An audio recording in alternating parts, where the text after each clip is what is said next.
New York City Comic Con Fallout, DC Strikes Back, and Disney's Lost Year. Hey everybody, the panelist here. This week we're breaking down New York City Comic Con's biggest reveals, Marvel's street level comeback, DC's Knightfall confirmation, Disney's box office meltdown, the AI IP wars, the Hollywood slowdown, my comic pull list, and even the biggest gaming stories of the week. So, who wants to get into it? New York City Comic Con 2025 wrap up landed with a roar. Marvel showed a closed door teaser for Daredevil Born Again Season 2. Kristen Ritter surprised fans by returning as Jessica Jones and even shared a brief clip online before it got pulled. Season 2 drops March 2026, and a third season is already in development. Marvel's clearly rebuilding its street level universe. X-Men 97 fans got teases for upcoming seasons and new Hasbro merch already circulating. So let's hope the show keeps its tone after Bo DeMayo's departure. Sony's Beyond the Spider-Verse teaser lit up the crowd, though there's still no official theatrical date. Every frame reportedly looks insane. And DC finally pulled the cape off its worst-kept secret. Batman Knightfall is officially in production as an animated epic event set for 2026. Producer Mike Inman confirmed it through Deadline and said he's thrilled to finally share what he's been working on. So that's locked in and real. But not all the news was good for DC, as Daniel Warren Johnson stirred up controversy with a sketch of Absolute Batman strangling an ICE agent. Cool art? Sure. Good idea for the brand? Absolutely not. As Michael Jordan once said, Republicans buy sneakers too. Sometimes creative freedom and corporate protection do not mix. And here's the thing. Now is not to be time to dividing readers. We're actually seeing people come back to comics right now because of creators like Johnson, especially his Transformers run, bringing fans through the door again. The industry is finally showing a little bit of a pulse, but it might be too late already. Writer Gail Simone posted recently that the big publishers are reporting major upticks in physical comic sales. Collectors are buying variants, specialty formats, and store exclusives at record rates. But that doesn't tell the whole story. Yeah, numbers are up, but a lot of it is the same customers buying more copies with these foil covers and the blind bag editions. And retailer exclusives. It's short-term sugar high, not long-term comeback. If anything, we should be focusing on getting new readers and bringing the old readers back. So in hindsight, comics are finally rising a little bit right now. Let's not tear it apart just when people are paying attention again. I don't know about you, but New York City Comic Con felt alive.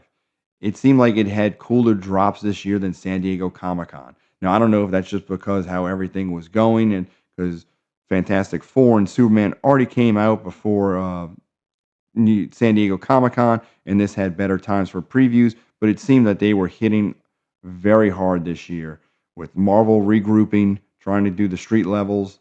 X-Men 97 was great. Everybody liked that show on Disney Plus, and DC is bringing back some of the animation, but the controversy still ain't far behind as always.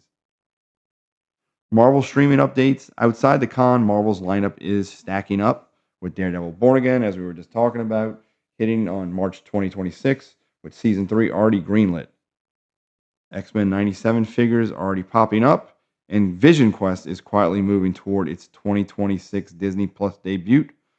But there is rumors circling about reshoots on that show. Now let's get back to DC, with Jim Lee recently saying he's not worried about Superman entering the public domain. To me, that's a wild take in an AI age where anyone can spin up a Superman and adjacent heroes in seconds.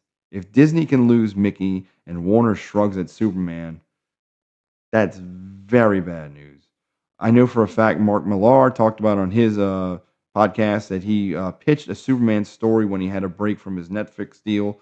And he's now joked about how he wanted to do it, the Superman run for DC, but now he can just wait till Eminent Domain, which is going to be happening for Superman, I believe, in the year 2036. That's the danger now. You got major creators watching the clock instead of pitching ideas. where they can make their own profits off of Superman.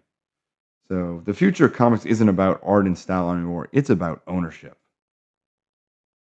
And I know that Warner Brothers almost had a sale of their company, and I don't see how you couldn't be looking at that IP as a big deal. Now we go into box office bombs and Disney's lost year. Disney year has been rough. Tron Ares opened at just 33.5 million domestic on a budget pushing over 180 million, meaning that it has to make 360 million at the box office just to break even. Analysts now say this is Disney's seventh major flop of 2025, with their only hit being Lilo and Stitch, which passed $1 billion worldwide. Everything else has been red ink. At this point, Disney isn't making movies, they're filming tax write-offs. Along with that, there's been a Hollywood production freeze. It's not just the theaters, production itself is cooling off fast. US shoots are down 40% year over year, and studios are chasing cheaper zones in Europe. I know here in Louisiana, I'm seeing lots of sitting idle trucks and crews out of work. We were Hollywood South, now it feels more like Hollywood Ghost Town. If you're in the industry, let me know what you're saying, because I know for a fact, I know that there's also local chapters that aren't even paying their dues. Let's get into our comic pull list of the week. I got 2 books for you need to grab now, and that's going to be G.I. Joe number 12 from Skybound. The Night Force arc is firing on all cylinders and a great jump on point. My second book is going to be Punisher Red Band number 2 from Marvel. It's Frank Castle uncensored, and it's good to see that they're bringing Frank back the way he's supposed to be. If you got any more books on here, drop your pull list below, and let's build a community to stack together and find out what's the cool books to read. On the collector side, McFarlane's new 1/6 and 1/10 scale Marvel statues are hitting pre-order pages now. Spider-Man, Cyclops, Storm are in the works. Keep an eye on those mid-season San Diego Comic-Con releases. Some of them drop quietly online with limited windows. If there's a line you want me to track, Multiverse, Hot Toys, HasLab, tell me below. And here's what's opening and what to watch for this weekend at the theaters. Black Phone 2 hits wide release this weekend and should own the horror crowd. After the Hunt expands nationwide with Oscar Buzz Energy, Kiss of the Spider-Woman and Roofman are still running, along with Tron Ares, which is limping its theatrical run. Likely the pick of the week is going to be Black Phone 2 to take the weekend crowd. In gaming, EA's Battlefield 6 just exploded onto the charts with reports of over 6.5 million copies sold in its first few days.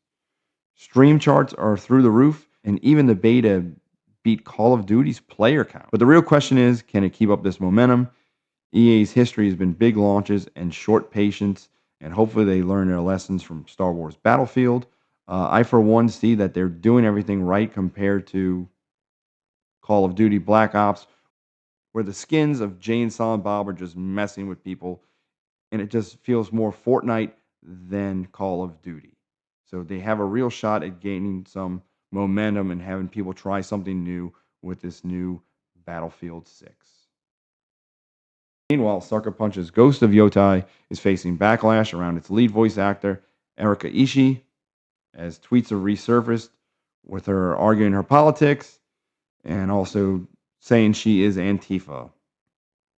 Other stories to watch: Hades 2, testing strong ahead of launch, rumors of a PlayStation 5 Pro bundle by December, and Assassin's Creed Redline is getting some good buzz, but you know that could be from whatever. At least things are starting to look a little promising for the December holidays. But before we wrap up, I want to take a minute to talk about someone who shaped the way our entire generation saw movies.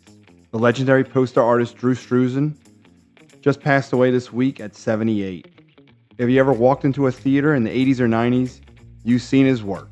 Star Wars, Indiana Jones, Back to the Future, The Thing, Blade Runner, Hellboy. Those weren't just posters, they made you feel the movie. Struzan painted emotion into composition. He made faces come to life long before Photoshop. His work taught studios, fans, that a single image could tell the story and sell the dream.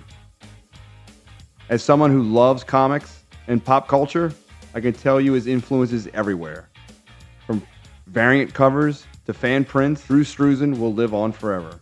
So here's to Mr. Struzan, the artist who turned movie marketing into fine art. So if you got a favorite Drew Struzan poster, I'd love to know it and drop it below.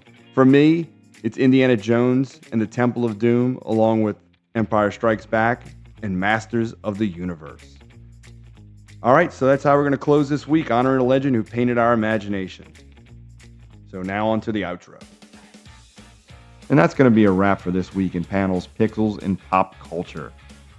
So we hit New York City Comic Con's biggest reveals, Marvel's streaming plan, DC's Knightfall, Disney's Meltdown, the Hollywood Freeze, my pull list, and the latest in gaming. If you enjoy comics as much as we do, we hope you'll come join us.